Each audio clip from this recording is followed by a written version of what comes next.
Welcome back everyone. UPSC civil services के लिए और स्टेट पीसीएस के लिए यूपीपीएससी के लिए हमने 6 क्लास की ज्योग्राफी की एनसीईआरटी कवर कर दी थी। क्विक रिवीजन चल रहा था और यह है 7th क्लास की ओल्ड एनसीईआरटी, ठीक है, ज्योग्राफी की। इसमें हम प्रैक्टिस करेंगे 2 टॉपिक हैं, रेगिस्तान में जीवन और शीतोष्ण घास स्थलों में जीवन। तो चलिए स्टार्ट करते हैं। इसकी प्लेलिस्ट बना रखी है, जितने भी टेस्ट होंगे उनकी प्रैक्टिस आप कर लीजिएगा। तो क्वेश्चन नंबर 1 है, देखिए, निम्नलिखित कथनों पर विचार करेंगे। पहला स्टेटमेंट है, दूसरा स्टेटमेंट है, तीसरा स्टेटमेंट है और चौथा भी स्टेटमेंट है, ठीक है। और यहाँ इसके हैं कूट। कोई भी कूट ऐसा नहीं है जिसमें 1 2 3 4 चारों सही हो, ठीक है। और पूछ क्या रहा है, उपरोक्त कथनों में से कौन से कथन मरुद्यान को सही तरीके से परिभाषित करते हैं या करता है। मरुद्यान यानी ओएसिस, ठीक है। तो पहला आ जाइए, मरुद्यान रेगिस्तान का वह क्षेत्र होता है जहाँ बड़ी मात्रा में पशुपालन किया जाता है, ठीक है। रेगिस्तान के वे क्षेत्र जहाँ जल सतह पर आ जाता है वहाँ मरुद्यान बनते हैं तथा ये क्षेत्र उपजाऊ होते हैं। रेगिस्तान के आसपास का वह क्षेत्र जो रेगिस्तान के फैलाव की चपेट में आ जाता है, ऐसे क्षेत्र को मरुद्यान कहते हैं। और रेगिस्तान का वह क्षेत्र जहाँ बजरी के मैदान एवं नग्न चट्टानी सतह वाले एलिवेटेड प्लेटू यानी उत्थित पठार पाए जाते हैं, इसको मरुद्यान कहते हैं, ठीक है। 4 बातें हो गई, अलग अलग बात बोल रही हैं, 4 स्टेटमेंट। रेगिस्तान, मरुद्यान रेगिस्तान का वह क्षेत्र होता है जहाँ बड़ी मात्रा में पशुपालन तो हो नहीं सकता मरुद्यान में, ठीक है। रेगिस्तान के वे क्षेत्र जहाँ जल सतह पर आ जाता है वहाँ मरुद्यान बनते हैं तथा ये क्षेत्र उपजाऊ होते हैं, ठीक है। ये वाला सही है, ठीक है। बाकी ये वाला गलत हो जाएगा, ये वाला भी गलती हो जाएगा फिर जब ये वाली परिभाषा सही हो गई तो इसकी। तो इसका आंसर क्या होगा, केवल 2 हो जाएगा, ठीक है। बड़ी मात्रा में पशुपालन तो मैदानी क्षेत्र में होगा ना, जहाँ घास अधिक होगी। तो करिए एलिमिनेट, तीसरा हट, चौथा सब हटाइए, पहला भी गलत है तो केवल 2 इसका आंसर हो जाएगा। देखिए, भौगोलिक संदर्भ में मरुद्यान यानी ओएसिस किसी मरुस्थल में किसी झरने या जल स्रोत के आसपास स्थित एक ऐसा क्षेत्र होता है जहाँ किसी वनस्पति के उगने के लिए पर्याप्त अनुकूल परिस्थितियाँ उपलब्ध होती हैं। यदि यह क्षेत्र पर्याप्त रूप से बड़ा हो तो पशुओं और मनुष्यों को भी प्राकृतिक आवास उपलब्ध कराता है। देखिए, जब रेगिस्तान की रेत को पवन उड़ा ले जाती है तो वहाँ क्या बनता है, गर्त बन जाती है, ठीक है। जहाँ गर्त में भूमिगत जल जो है वो सतह पर आ जाता है और वहाँ मरुद्यान बनते हैं। ये क्षेत्र उपजाऊ होते हैं और लोग इनके आसपास निवास करते हैं एवं खजूर के पेड़ तथा अन्य फसलें उगाते हैं, लेकिन अधिक मात्रा में पशुपालन यहाँ पर नहीं होता। यूपीएससी प्रश्न करती है इस तरह का, जम्मू कश्मीर के पूर्व में स्थित है लद्दाख, लद्दाख के संदर्भ में कौन सा कथन सही है। देखिए, लद्दाख के पूर्व में काराकोरम पर्वत श्रेणियां हैं और पश्चिम में जास्कर श्रेणियां। लद्दाख के उत्तर में नंगा पर्वत और दक्षिण में है पीर पंजाल पर्वत श्रेणियां, ठीक है। और लद्दाख के उत्तर में नंगा पर्वत, दक्षिण में काराकोरम पर्वत श्रेणियां। लद्दाख के उत्तर में काराकोरम पर्वत श्रेणियां, दक्षिण में जास्कर पर्वत श्रेणियां। पहली बात तो लद्दाख के उत्तर में नंगा पर्वत नहीं है, तो इन दोनों को हटा दीजिए। लद्दाख के उत्तर में है काराकोरम पर्वत श्रेणियां, तो डी वाला सही हो जाएगा। और दक्षिण में जास्कर, ठीक है, यहाँ पश्चिम में जास्कर लिखा है, गलत है। तो जम्मू एवं कश्मीर के पूर्व में बृहद हिमालय में स्थित है लद्दाख, जो कि एक वर्तमान में केंद्र शासित प्रदेश है, एक ठंडा रेगिस्तान है। इसके उत्तर में काराकोरम पर्वत श्रेणियां या पहाड़ियां और दक्षिण में है जास्कर पर्वत। क्वेश्चन नंबर 3 पर आ जाइए, निम्नलिखित में से कौन सी नदियां लद्दाख क्षेत्र से होकर बहती हैं। सिंधु, झेलम, श्योक, चिनाब। लद्दाख से होकर बहती है इंडस यानी सिंधु और श्योक भी, झेलम नहीं, चिनाब नहीं। तो 1 और 4 इसका आंसर हो जाएगा डी। ये नंबर है, इस पर कॉल या व्हाट्सएप करके आप पेड ग्रुप से जुड़ सकते हैं फुल पीडीएफ पाने के लिए। देखिए, लद्दाख से होकर कई नदियां बहती हैं जिनमें सिंधु तथा श्योक प्रमुख नदियां हैं। श्योक जो है वो सिंधु की सहायक नदी है, महत्वपूर्ण सहायक नदी है। और ये नदियां जो है गहरी घाटियों और महाखंड यानी गार्ज का निर्माण करती हैं। लद्दाख में अनेक हिमानियाँ हैं, फॉर एग्जाम्पल ग्रेनी हिमानी, ठीक है, ग्रेंगी हिमानी। क्वेश्चन नंबर 4 पर आ जाइए, नीचे दिए गए कथन और कारण को ध्यानपूर्वक पढ़िए। कथन क्या कहेगा और यदि कारण इसकी व्याख्या करेगा, ठीक है, तो आंसर ए होगा, नहीं करेगा तो 2 होगा। इनमें से कोई सही गलत होगा तो आंसर बी, सी या डी में से दिया जाएगा। तो कथन क्या है, भारत के उत्तर में अवस्थित लद्दाख जो है एक कोल्ड डेजर्ट है यानी शीत मरुस्थल है। क्यों है लद्दाख एक शीत मरुस्थल, इसका कारण क्या है? लद्दाख हिमालय के वृष्टि छाया क्षेत्र में अवस्थित है। क्या ये दोनों बातें सत्य हैं? सत्य हैं तो कारण कथन की व्याख्या करता है क्या? बिल्कुल, ये दोनों की दोनों बातें सत्य हैं और जो कथन है, जो कारण है, वो कथन की सही व्याख्या भी कर रहा है। तो ए है इसका आंसर। देखिए, लद्दाख को भारत का ठंडा रेगिस्तान यानी शीत मरुस्थल या कोल्ड डेजर्ट कहा जाता है क्योंकि ये हिमालय के वृष्टि छाया क्षेत्र में स्थित है। यहाँ वर्षा बहुत कम होती है। कितनी कम? मुश्किल से 10 सेंटीमीटर हर साल। ये तो बहुत कम हो गई। यह क्षेत्र बर्फीली हवाओं एवं तेज जलने वाले सूर्यताप का अनुभव कराता है। चलिए क्वेश्चन नंबर 5 पे आ जाइए। लद्दाख से रिलेटेड ही अगला प्रश्न है। लद्दाख क्षेत्र के संबंध में नीचे दिए गए कथनों पर विचार कीजिए। लद्दाख घाटी में सरपत यानी बिलो एवं पॉपुलर के उपवन देखे जा सकते हैं। यहाँ के अधिकांश लोग हिंदू या बौद्ध हैं और लद्दाख क्षेत्र के बौद्ध मठ अपने परंपरागत गोम्पा के साथ स्थित हैं। अब गोम्पा पता ही नहीं होगा क्या है, तो बी वाला स्टेटमेंट तो देखिए ना, एलिमिनेशन मेथड अपनाएंगे हम। देखिए लद्दाख, ठीक है, एक तरह से जम्मू कश्मीर वाला क्षेत्र अभी तो अलग हो गया। और जम्मू कश्मीर की पब्लिक कैसी है? अधिकतर मुस्लिम लोग बसते हैं ना वहाँ पर। तो लद्दाख में भी हिंदू थोड़ी होंगे, अधिकांश लोग मुस्लिम होंगे या बौद्ध होंगे। तो गलत है दूसरा वाला स्टेटमेंट। अब जो दो गलत मिल गया तो दूसरे को कर दो एलिमिनेट। देखो पूरा आंसर निकल गया। अगर आपको सी भी डी भी नहीं, मतलब तीसरा भी नहीं पता, पहला भी नहीं पता, तो दूसरे से तो एलिमिनेट हो ही गया ना। सही है पहला और तीसरा। तो लद्दाख क्षेत्र में उच्च शुष्कता के कारण वनस्पति विरल है।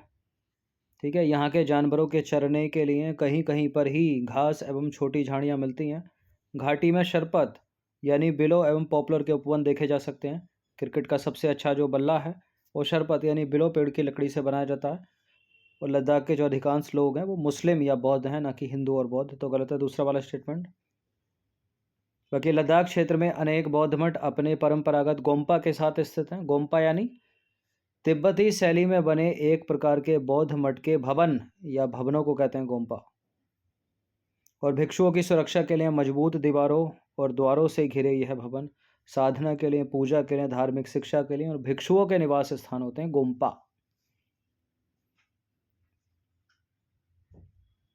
ये पहाड़ी क्षेत्रों में बड़ी बड़ी मोनास्ट्री मिलती हैं देखने के लिए। ठीक है, उत्तराखंड चले जाओ, हिमाचल चले जाओ, लद्दाख चले जाओ, सिक्किम चले जाओ। क्वेश्चन नंबर 6 पर आ जाइए। प्रेरी, प्रेरी कहा जाता है किसको? क्या है प्रेरी? प्रेयरी। देखिए प्रेरी है घास का मैदान। ठीक है, नॉर्थ अमेरिका का। नॉर्थ अमेरिका यानी नीचे वाला हो गया मैक्सिको, और बीच वाला हो गया यूएसए, और ऊपर वाला हो गया कनाडा। ठीक है, यहाँ पे है प्रेरी। तो उत्तरी अमेरिका के ये घास के मैदान है, लेकिन उष्ण कटिबंधीय है, शीतोष्ण कटिबंधीय है। साउथ अमेरिका के तो है ना, एलिमिनेट कर दो। यह उष्ण कटिबंधीय नहीं, यह शीतोष्ण कटिबंधीय। उत्तरी अमेरिका के डी है इसका आंसर। ठीक है, घास स्थल दो प्रकार के या ग्रासलैंड दो प्रकार के, उष्ण कटिबंधीय, शीतोष्ण कटिबंधीय। और कौन सा कहाँ है ये मैच करने के लिए पूछा जाता है। तो उत्तरी अमेरिका के शीतोष्ण घास स्थल को प्रेरी कहते हैं। ये समतल, मंद ढलान या पहाड़ियों वाले प्रदेश हैं जहाँ पेड़ कम होते हैं और घास होती है अधिक। देखिए, जिन प्रदेशों के पादप जीवन में प्रमुखता घास की अधिकता होती है उसे घास स्थल यानी ग्रासलैंड कहते हैं, और पृथ्वी की सतह का 1/4 भाग घास स्थल है। और जलवायु के आधार पर विश्व के जो घास स्थल हैं उनको दो मुख्य श्रेणियों में बांटा जाता है: शीतोष्ण प्रदेश के घास स्थल और उष्ण कटिबंधीय प्रदेश के घास स्थल। प्रेरी के संदर्भ में एक और प्रश्न है। प्रेरी घास के मैदान के संदर्भ में नीचे दिए गए कथनों पर विचार कीजिए। ये घास के मैदान पश्चिम में रॉकी पर्वत और पूर्व में ग्रेट लेक से घिरे हुए हैं। और प्रेरी घास का मैदान अमेरिका के मूल निवासी रेड इंडियन का निवास स्थल है। और अमेरिकी भैंस या बाइसन इस प्रदेश का महत्वपूर्ण पशु है। नीचे दिए गए कूट का प्रयोग करके सही उत्तर का चुनाव कीजिए। ये तीनों के तीनों कथन जो हैं प्रेरी घास के मैदान से संबंधित सही हैं। डी है इसका आंसर। तो प्रेरी घास के मैदान पश्चिम में रॉकी पर्वत और पूर्व में ग्रेट लेक्स। ठीक है, ग्रेट लेक्स बड़ी इंपॉर्टेंट है। पूर्व से पश्चिम, पश्चिम से पूर्व की ओर उनका क्रम जो है पूछ लेता है। ठीक है, superior, Michigan, Hurun, eri, Ontario, याद आ गया होगा। देखिए, प्रेरी घास के मैदान अमेरिकी मूल निवासी जिन्हें रेड इंडियन कहा जाता है का निवास स्थान है। रेड इंडियन इस महाद्वीप के वास्तविक निवासी हैं बाइसन या अमेरिकी भैंस इस प्रदेश का सबसे महत्वपूर्ण पशु है। निरंतर शिकार के कारण ये पशु लगभग लुप्त हो गए हैं और अब इन्हें सुरक्षित प्रजातियों की श्रेणी में रखा जाता है। क्वेश्चन नंबर 6 पर आ जाइए। निम्नलिखित में से किन नदियों का जो अपवाह तंत्र है उसका संबंध है प्रेरी घास के मैदान से? मिसिसिपी नदी, हडसन नदी, सेंट लॉरेंस नदी, सस्केचेवान नदी।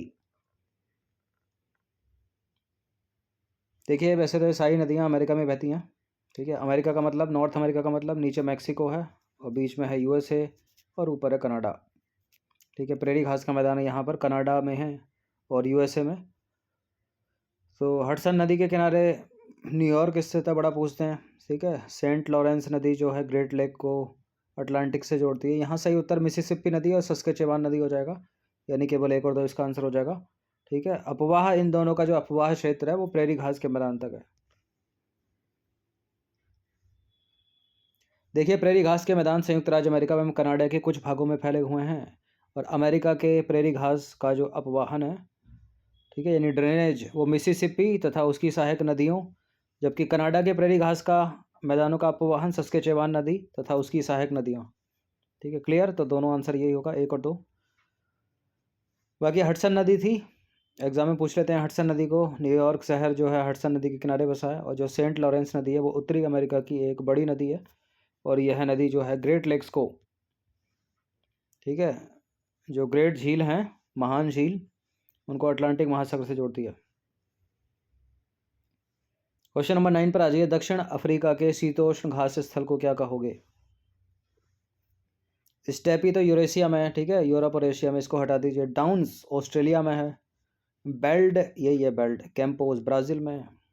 ये मैच वैच करने के लिए पूछ लेता है।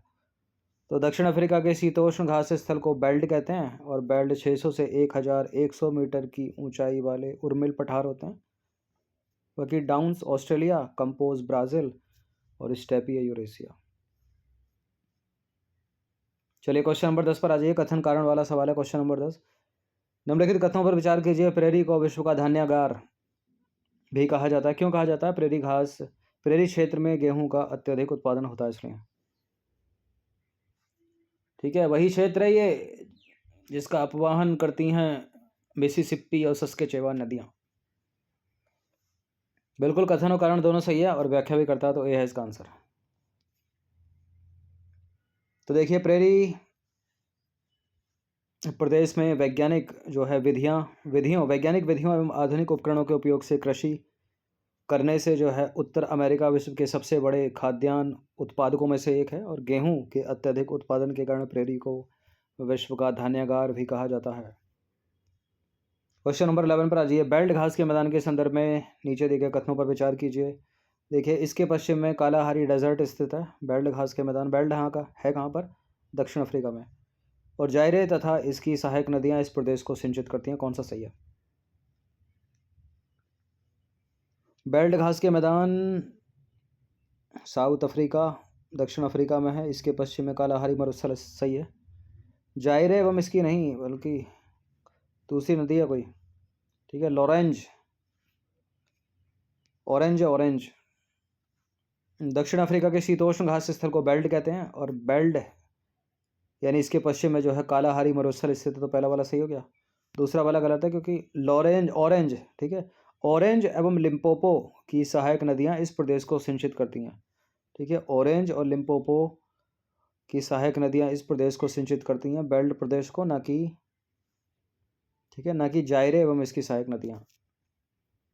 कांगो या जायरे जो है इक्वेटर को 2 बार काटती है, एग्जाम में पूछ लेता है, और लिम्पोपो जो है वो मकर रेखा को 2 बार काटती है। तो 7th क्लास की ज्योग्राफी की एनसीईआरटी, इसमें 2 टॉपिक थे, ठीक है, जिससे 11 प्रश्न निकलते हैं। इनकी प्रैक्टिस कर लीजिएगा।